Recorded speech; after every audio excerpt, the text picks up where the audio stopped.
Welcome. If you're looking to download video pins directly from the Pinterest app, you're in the right place.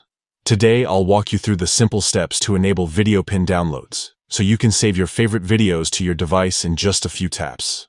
First, make sure your Pinterest app is updated to the latest version. This ensures you have access to all the newest features, including the ability to download video pins. Once you're sure your app is up to date, let's get started. Begin by opening the Pinterest app on your phone. Once you're in, head straight to your profile. You can do this by tapping your profile icon, usually found at the bottom right of the screen. This will take you to your personal Pinterest space, where all your boards and saved pins live. Next, look for your profile picture at the very top of the screen and give it a tap. This opens up your profile settings, where you can adjust various options to personalize your Pinterest experience. Now, scroll down until you find the section labeled Social Permissions. Tap on it to access more settings related to how you interact with other users and the content you see.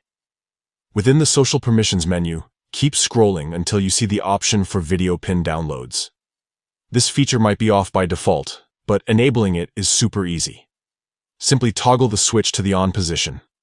Once you do this, you'll be able to download video pins directly from the app whenever you come across something you want to save. That's all it takes. With just a few taps, you can now enjoy your favorite Pinterest videos offline, whether you're gathering inspiration for your next project or just want to keep a collection of fun clips. If you found this guide helpful, don't forget to like the video and subscribe for more up-to-date Pinterest tips and tricks. Thanks for watching, and happy pinning!